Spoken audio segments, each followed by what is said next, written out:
자, 여러분 성인주 기자입니다. 먹고 사는 문제가 굉장히 중요하잖아요. 부동산 하고 있는데 이 광주 부동산 아파트 시장 너무 지금 다운돼 있습니다. 이런 고민을 하다가 보니까 결국에는 일자리, 산업이 굉장히 중요하다 이런 거를 뼈저리게 느끼고 있습니다. 광주 인구 140만 무너졌습니다. 청년 인구 1년 새 10,000명 가까이가 서울로 떠나가고 있습니다. 집은 남아돌고 있는데 집을 사줄 사람이 없습니다. 그래서 생각한 게 일자리 만들어야 된다. 광주 전남 행정통합 이쪽도 지금 만들어지고 있지 않습니까? 그래서 지금 굉장히 중요한 절호의 기회이자 찬스가 온 것 같습니다. 오늘 전 새누리당 이정현 대표 모셨거든요. 만나서 이 산업과 이 광주 전남의 미래 또 일자리 이런 부분들에 대한 해안들 질문과 답변으로 들어보도록 하겠습니다. 같이 한번 출발해 보시죠. 안녕하세요. 네, 안녕하십니까. 광주 전남이 먹고 사는 문제 제일 중요했습니까? 결국에는 잘 먹고 잘 살아야 된다. 네. 근데 광주만 있다 보니까 또 우리가 우물한 개구리가 좀 된 것 같다. 그런 것도 있고 그래서요. 오늘 이제 우리 광주 전남이 먹고 사는 문제, 잘 먹고 잘 사는 문제 이런 것 좀 가르쳐 주십시오. 저는 우물 안의 개구리가 아니라 아주 옹달샘 안의 개구리인 것 같아요. 옹달샘 안의 개구리. 제가 세상을 잘 모르게 하는데 그냥 아는 데까지만 갖고 얘기를 좀 해볼게요. 저는 어떤 광주 전남이 우리 호남이 저는 이런 철학을 갖고 있습니다. 역사의 기록이 되기 시작하면서부터 역사의 기록이 생기면서 한 2000년 동안은 호남이 우리나라를 다 먹여 살렸다고 생각합니다. 이게 저는 이런 표현을 쓰고 싶어요. 조선시대 때 조선의 밥상을 누가 차렸냐면 호남이 차렸다. 호남에 아주 그러니까 1차 산업밖에 없을 때, 공장이 없을 때 그냥 농사만 지어갖고 바다에서 고기 잡아갖고 이렇게 먹고 사는 시절, 그건 전국적으로 다 똑같았잖아요. 그때는 호남만큼 이게 발달된 산업지대가 없었어요. 2000년 동안은 호남이 제일 잘 살았네. 2000년 동안은 호남이 제일 잘 살았다고 생각해요. 부자였어요, 부자. 왜냐 공장이 없는 2차 산업이 없고 1차 산업만 있을 때게. 왜 그랬느냐? 우선 평야가 다 다녀보면 알지만 저는 전국을 좀 많이 다녀봤는데 평야가 이렇게 넓은 데가 없어요. 그런데 평야만 넓은 게 아니라 밭이 이렇게 많은 데가 없어요. 밭. 이게 다른 데는 산이 이런데 여기는 산이 이러다 보니까 밭이 많아. 평야 밭. 그 다음에 야산에서 나는 나물이라든가 또 깊은 산에서 나는 버섯이라든가 또 예를 들어서 고기도 그래요. 이렇게 평평하다가 보니까 내가가 많아. 그럼 내에서 나는 민물고기가 또 다르거든요. 근데 내가 많다 보니까 강이 많아. 강에서 잡히는 더 큰 민물고기도 있지만 다른 지역에 강원도에 같은 어디서 볼 수 없는 뻘에서 나는 말하자면 여러 가지 낙지를 포함한 이런 생물이 엄청 많아요.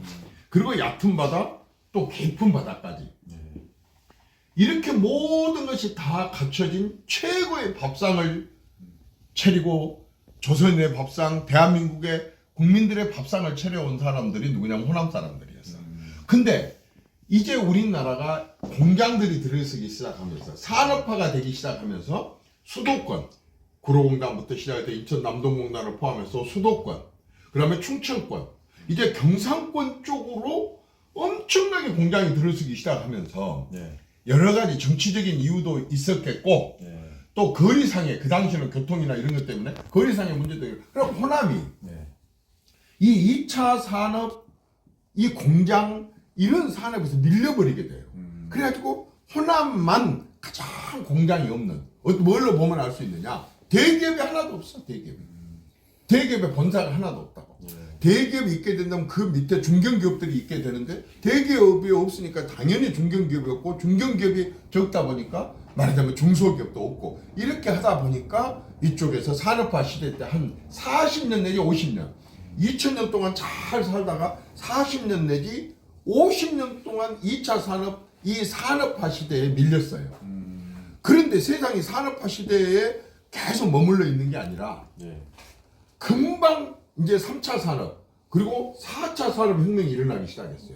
근데 서비스업은 어느 정도는 다 똑같은데 이제 4차 산업혁명 시대, 첨단 과학 시대, 그 다음에 이 미래산업 시대 이렇게 신산업 시대에 접어들면서는 이제는 전부 다 이렇게 똑같은 이제 라인을 쓴 거예요.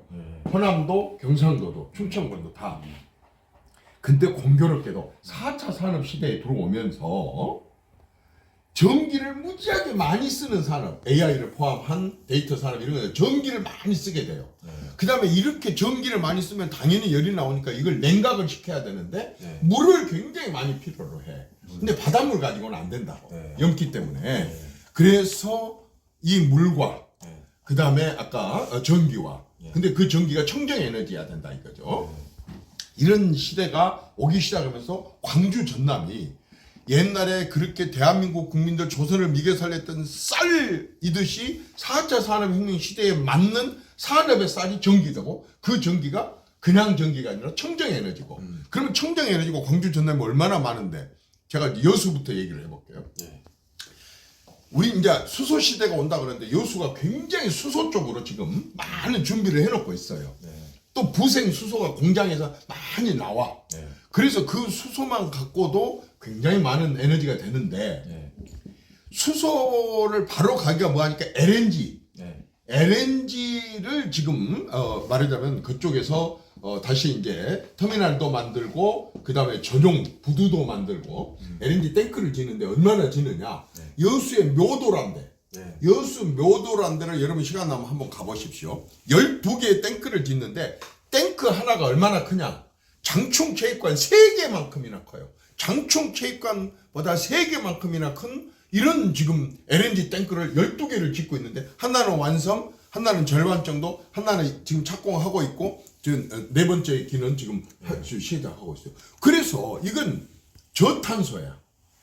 이게 어마어마한 지금 말하자면 LNG와 관련된 저탄소 에너지가 여수 광양에서 지금 시작이 되고 있어요. 그런데 구례하고 곡성으로 오면 재작년에 구례하고 곡성이 뭘 땄냐고 그러면은 양수 발전을 땄어요. 양수 발전은 뭐냐면 전기를 안 쓸 때 전기를 가동을 해 갖고 저수지를 막아서 위로 끄집어 올린 다음에 거기서 전기를 많이 쓰는 시간의 낙차를 통해서 전기를 생산하는 완전히 또 말하자면 거의 신재생 에너지에 가까운 전혀 탄소가 나오지 않은 이런 전기를 0.5기가 1기가를 구례하고 곡성 여기서 창고에서 지금 이미 이제 착공했다니까요. 1기가가 사실 원자력 발전 하나 정도 어마어마한 거죠. 그 상권에 고향 아니십니까? 곡성이 제 고향이고 사실 이 일을 할 때 제가 어마어마하게 관여를 했습니다만은 구례는 중부 발전이 곡성은 서부 발전소가 이미 착공을 지금 시작을 했다니까. 그리고 오면은 영광이에요. 영광 원전 우리나라 원전이 지금 25기가가 있는데 월성에도 있고 울진에도 있고 울주에도 있고 또 저기 기장에도 있고 영광에도 있는데 영광 원전이 6기예요. 6기 한 5.9기가 정도 된다 그럽니다. 전기 생산량은. 이 6기는 전국에 말하자면 단일 저기 원전으로서는 가장 원전을 많이 생산. 우리나라 원전의 30%를 생산해요.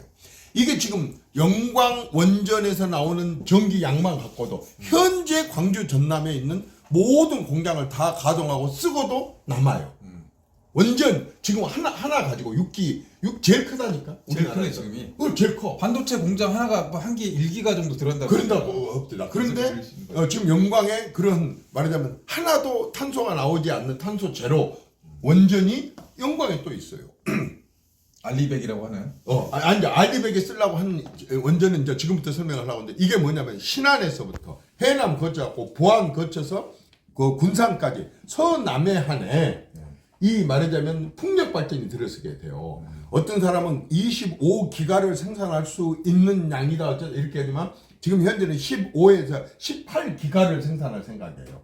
15에서 18기가 어마어마한 양이죠. 뭘로? 풍력으로만.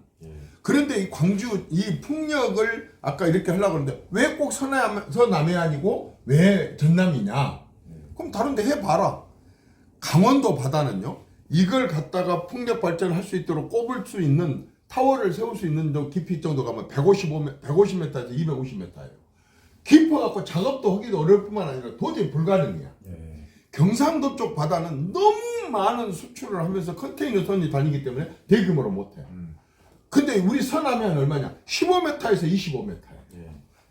그냥 이런 데는 다른 데서 할 수가 없어. 이런 바다를 메꿔 갈 수도 없잖아요. 없어요. 예. 15m에서 25m를 아까처럼 그 신안에서부터 시작해갖고 군산까지 하게 해상 됩니다. 풍력인데 바다가 얕으니까 천혜의 환경을 갖고 있는 거죠. 그렇죠. 예. 그게 15m에서 20m 여기 밖에 할 수가 없다 그 말이에요. 여기밖에 없네요. 여기 밖에 지역 없어요. 밖에. 여기 지역 밖에. 그런데 이 신재생 에너지는 또 아까처럼 탄소 제로나 탄소 저탄소하고 또 틀리다 그 말이에요. 이건 순전히 태양하고 바람만 갖고 하는 것이기 때문에. 네. 거기다가 이제 전남 같은 경우는 땅이 평평하고 넓다 보니까 태양광도 5.4기가를 할 생각이에요. 5.4기가 광주 전남에서 5.4기가의 태양광을 생산하려고 하는데 어떻게 하려고 하느냐? 지금 많은 호수들이 있어요. 영암원하면 호수 위에다가도 지금 이걸 농어촌공사에서 지금 허가를 받아갖고 거기다 태양광을 하려고 하고 이제는 뭐냐 농토가 많다 그 말이에요. 네. 그러면 영농하고 있는 영농 거기다가도 한 3m로 끌어올려갖고 밑에는 그냥 농사 짓고 위에서 태양광을 하는 그것까지 해가지고 이게 다른 지역은 이걸 하고 싶어도 우선 너무 산이 가파르거나 평평한 데가 적은데 이게만 가능하다는 거죠. 네. 그래서 태양광 그다음에 풍력 영광 원전 또 양수 발전 그다음에 LNG 암모니아 수소까지 이렇게 말하자면 이 시대에 필요로 하는 청정 에너지를 갖고 다 갖추고 있는 종합 세트로 네. 갖고 있는 데가 없다 그 말이죠. 자. 이 전기를 이제 잘 써야 돼. 근데 이 전기를 생산해갖고 이미 갖고 있는 아까처럼 서울에 수도권이라든가 이천이라든가 또 용인이라든가 화성이라든가 수원이라든가 또 충청권도 아산이라든가 당정이라든가 이런 데로 싹 이 전기를 가져가면 되는데 국민들이 지켜봤어요. 밀양에서 고압선 안 지나가는 거 반대하느라고 몇 년 동안 아무것도 못한 일이 있었잖아요. 송전탑. 송전인데 이게 이제 송배전인데 네. 송전도 그렇고 배전도 그렇고 변전도 그렇고 이제 고압선들을 갖다 지나가게 해야 되는데 네. 지역민들이 다 반대를 한다고. 네. 여기 타협해 놓으면 그 다음 동네에서 여기 타협해 놓으면 그 다음 동네에서 네. 그렇게 하고 수도까지 언제 올라가냐고. 그건 거북이가 서울까지 올라간 것보다 더 느리지. 그러다 보니까 어떻게 해야 되냐 방법은 이 전기를 필요로 하는 기업들이 내려와. 네. 내려와예요. 네. 근데 전기 하나만 보고 내려가느냐? 그게 아니에요. 이제 수도권은 모든 게 포화 상태예요. 네. 이제 지금 경기도도 마찬가지고 이제 충청도까지도 많은 지금 포화 상태고 경상도 쪽도 굉장히 포화 상태죠. 근데 광주 전남의 가장 또 다른 큰 장점이 제일 큰 것은 아까처럼 청정 에너지고 두 번째는 이 청정 에너지를 기업들이 내려올 수 있는 광활한 땅이에요. 부지예요. 광활한 부지. 그냥 부지가 아니라니까 광활하다니까. 솔직히 말해서 담안에게 봐 고구마 봐 지금 무안이라든가 영암이라든가 뭐 저기 저기 가면 봐 널리고 널린 게 땅이잖아요. 그러다 보니까 부지가 광활한데 그게 어떻게 싸? 네. 굉장히 싸다. 네. 그다음에 아까 내가 아주 그냥 냉각을 하는데 용수가 필요하다 하는데 그냥 용수가 아니란 말이야. 다 그다 아주 정말 그 청정 물이야 되는데 깨끗한 물. 근데 나주호 있지, 광주호 있지, 영암호 있지, 뭐 굉장히 그런 또 물들이 가득 있어갖고 기업들이 필요로 하는 것들을 첨단 산업에서 필요로 하는 용수를 다 갖추고 있다 그 말이죠. 기업들이. 기업들은 근데 사실은 뭐 억지로 가라고 해서 완전 힘 있는 사람이 가라고 하면 갑니까? 이게 바로 이제 그거예요. 기업들은 뭐든지 따진다고. 거기 가서 많이 남겨 먹을 수 있겠는지, 많이 돈을 벌 수 있겠는지, 그것만 해? 더 확장할 수 있겠는지. 그 다음에 그 땅을 사놨는데 그 땅이 앞으로 오를 수 있는지 없는지도. 그렇잖아요. 땅을 해놓고 수도권에서 제일 큰 게 그거거든. 근데 땅값이 올라야 되잖아요. 그래서 그런 부분들을 다 갖추고 있는 게 지금 말하자면 호남이에요. 이건 갑자기 우리한테 닥친 태양과 바람, 하늘이 준 기회가 지금 광주 전남에 닥치고 있다는 거죠. 우리가 어떻게 해야 됩니까? 그래서 아까 2000년 동안 조선을 미개 살리고 그 앞에 사람들까지 다 미개 살렸던 게 또다시 우리가 미개 살려야 돼. 근데 이 4차 산업은 지금 아까 내가 얘기했었던 여기가 어떤 것에 해당될 수 있느냐?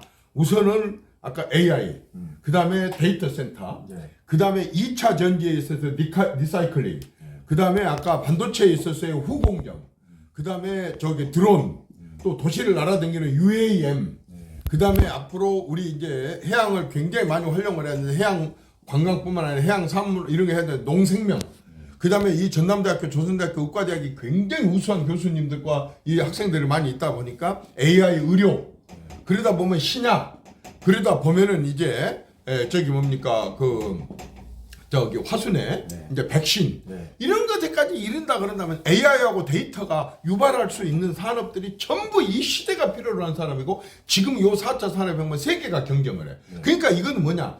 제일 중요한 게 이제 이거 추진력인데 이 추진력을 발휘를 하는 데 있어서 필요한 게 뭐냐면 국가가 이 산업을 아까 4차 산업을 어차피 발전을 시켜야 된다 그런다면 이건 광주 전남의 산업이 아니다는 거죠. 광주 전남의 문제가 아니다는 거죠. 이거는 국가 이슈야. 국가 프로젝트야. 국가의 생존과 관련된 거야. 4차 산업혁명 경쟁에서 밀려버리면 국가 경쟁력이 다른 나라에 비해서 늦춰져 버리거나 밀려버리는 순간 우리는 또 다시 옛날처럼 어려운 나라가 된다는 거죠. 그래서 온 세계가 4차 산업혁명 경쟁을 하고 있는데 여기에 필요로 하는 전기와 부지와 이런 것들을 다 갖추고 있는 여기다 광주 전남에다 지역적으로 할 뿐이지 이건 국가 산업이라는 거죠. 이게 제일 중요하다고 생각해요. 이걸 국가 산업으로 인식하는 거. 모두가 다 그렇게 된다고 한다면 다른 타 지역에서도 그쪽에 집중 투자하는 것에 대해서 불만을 가질 필요도 없는 거고. 왜? 아니 솔직히 어디서 반도체를 벌어든 해가 가동을 해갖고 수출을 해서 지금 우리가 이렇게 많은 돈을 벌고 세금을 많이 내기 때문에 그것 갖고 우리가 복지를 하고 산다. 그러면 되는 것이지. 그게 어디 있어? 어디 있어? 그 공장이 어디 있는 걸 국민들이 다 알아야 될 필요도 없는 거고 거기 있다 그래서 그걸 방해할 필요도 없다 그 말이죠. 그래서 지금 광주 전남에 이런 기회가 왔는데 이걸 추진함에 있어서 우리가 기반이 약하니까 굉장히 강한 추진력을 발휘해야 되고 강한 추진력을 발휘를 하려고 한다 그런다면은 이게 국가 프로젝트, 국가 이슈, 국가의 생존권과 관련돼 있다라고 하는 것에 대한 모든 인식을 해야 된다는 거죠. 그런데 이런 AI와 데이터 산업은 앞으로 과거는 아니지만 지금부터의 산업에 있어서는 이게 뭐냐? 두뇌고 심장이야. 두뇌고 심장이라고. 데이터가 완전히 두뇌고 AI가 데이터가 심장이고 AI가 두뇌다는 거죠. 두뇌와 심장이 지금 광주로 이렇게 변해가고 온다는 거죠. 무슨 얘기? 산업의 대한민국의 지도가 바뀌는 거예요. 산업의 지도를 새로 그려야 돼 이제는. 4차 산업혁명 시대에 들어오면서 광주 전남의 4차 산업혁명의 심장과 두뇌가 이쪽으로 온다 그런다면 이 말하자면 지도를 산업 지도를 새로 그려야 되고 그렇다면 심장을 튼튼하게 해야 되고 두뇌를 굉장하게 명석하게 하기 위한 정부의 지원 이런 것들이 이루어져야 되고 이런 걸 하려고 한다 그런다면은 이제는 시장 도지사들이 해주세요 건의 한번 하고 나 서울 출장 갔다 와서 이거 하러 갔다 왔습니다 사진 한 장 찍어갖고 이런 것 갖고는 이제는 시민들 속일 생각하지 마라 그 말이야. 도민들 속일 생각하지 마라 말이야. 온 몸을 던져야 되고 국가 차원에서 아까 내가 국가 프로젝트라고 한다면 대통령이 나서야 되잖아요. 정부 부처 장관이 나서야 되잖아요. 그것뿐만 아니고 이게 연구 없이 돼요? 그런데 정부의 어마어마한 연구기관들을 갖고 있습니다. 광주 전남에는 연구기관들이 별로 없어. 이제는 정부 그 연구기관들의 이것과 관련된 분원들이 계속 광주에 생겨야 되고 그 어마어마한 박사들이 내려와야 되고 그래서 정부에서 운영하는 그러한 연구기관들이 광주에서 막 연구가 최고예요. R&D가 최고예요. R&D. 이걸 내려와야 되고 기업들의 R&D도 여기로 내려와야 된다는 거죠. 내려와야 된다. 그렇게 해가지고 거기서 발생돼서 나온 연구 결과물이 또 다른 데 갖고 와서 공장 차리지 말고 그 연구 결과물이 이쪽 지역에 투자될 수 있도록 해야 된다 그 말이죠. 자 이렇게 하는데 아주 중요한 게 첫째는 대통령이 아까 TF팀을 구성을 해가지고 미니 국무회의 최소한 7명에서 9명이 해당되는 장관들로부터 끊임없이 이 보고를 받아야 되는 거예요. 이게 어떻게?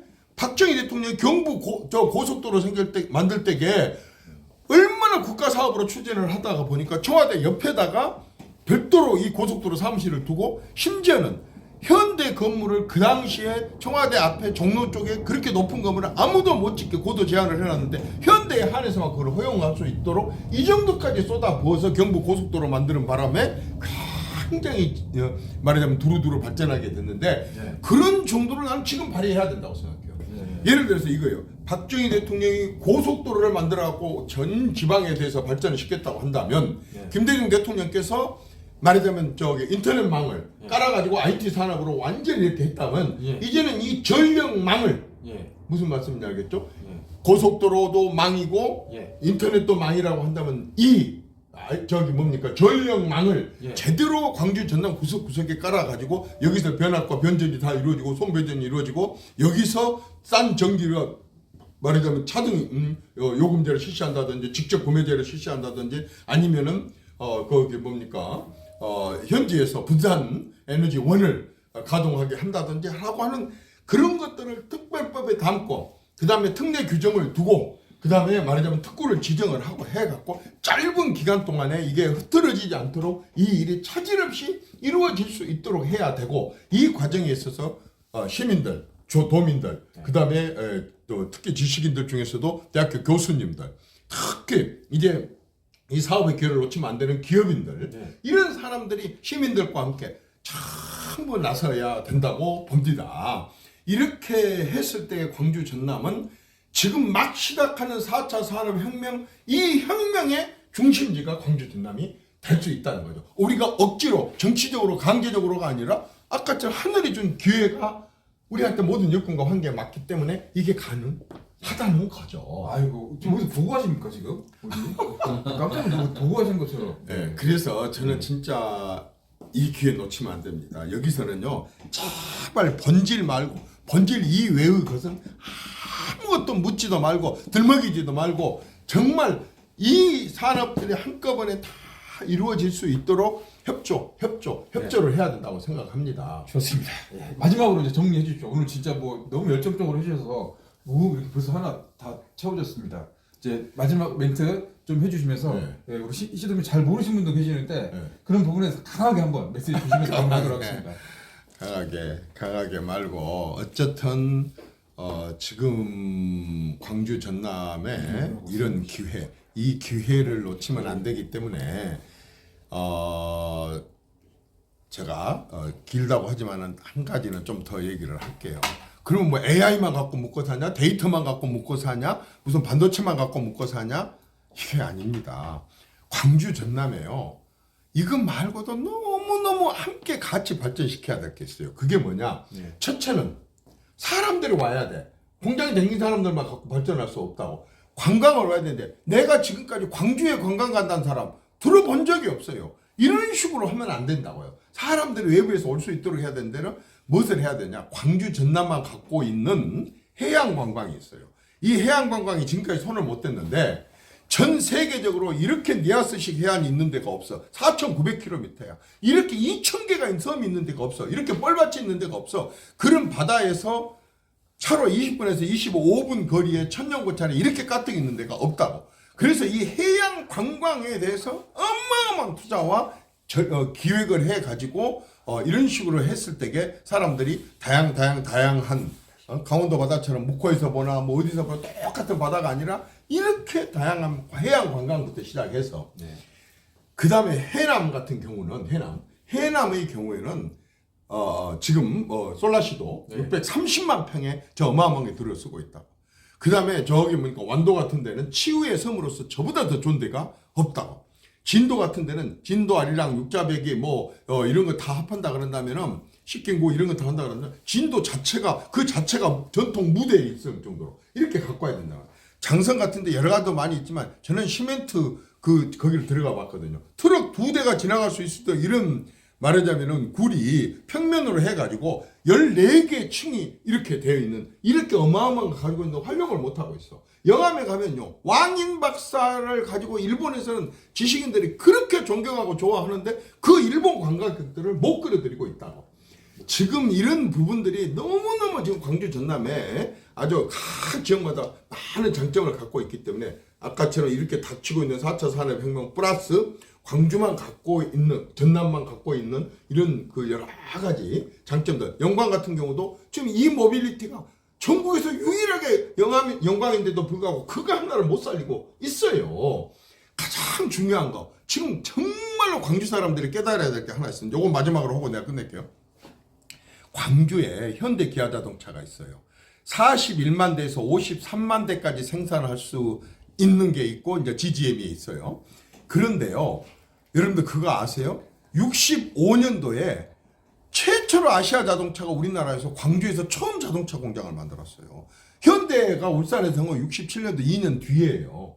그런데 지금 광주에서 아까 41만 대에서 53만 대를 생산하는데 그걸 갖다가 기아가 인수를 했고 기아를 현대가 인수하다 보니까 경기도 광명 소알에서 부속품을 다 가져가고 조립을 하고 있어요.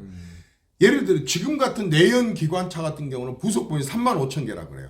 한 개 회사에서 부속품을 10개씩만 생산해도 3,500개의 말하자면 기업이 생길 수 있는 이런 기회를 다 놓치고 있다고. 이걸 만약에 전기차로 바꾼다 하더라도 15,000개예요. 1,500개씩만, 1,500개에서 10개씩만 생산해도 1,500개의 기업이 생길 수 있다고. 80만 대에서 100만 대 생산을 하게 된다고 한다면 물류 비용 때문에 하는 수 없이 광주에다 인근에다 이 부속품 공장을 세워야 돼요. 네. 이게 전기차에 한해서 자율주행차에 한해서 그렇다고 한다 그런다면 지금 아까 이런 기회에 이 말하자면 현대 기아 자동차로 하여금 80만 대에서 100만 대 증산을 광주에서 하게 한다고 그런다면은 목포항이라든가 아니면 광양항이라든가 군산항 같은 경우도 엄청나게 발전할 것이고 그 옆에 아까 협력업체들로 인해서 고용이 엄청 늘게 될 것이고 객지에 나가 있던 호남 사람들이 다 되돌아올 수밖에 없는 상황이에요. 이게 이렇게 좋은 여건과 환경을 가지고도 이걸 살리지 못하고 있다고 하는 것은 그 정말 좀 안타까워요. 감사합니다. 오늘 말씀 들어보니까 진짜 뭐 새로운 뭐 진짜 생각지 못했던 것도 오늘 많이 들게 됐고 또 가슴이 약간 좀 벌렁벌렁한 느낌도 좀 있는 것 같습니다. 말씀대로 오늘 진짜 열정적인 이야기 해주셔서 이 방송 보시는 분들이 되게 많이 진짜 같은 에너지를 좀 받았던 것 같습니다. 예. 오늘도 진짜 감사합니다. 오늘 밥 먹으시죠. 예. 감사합니다. 고맙습니다. 서인주 팩토리 새로운 시작 광주 전남의 미래를 함께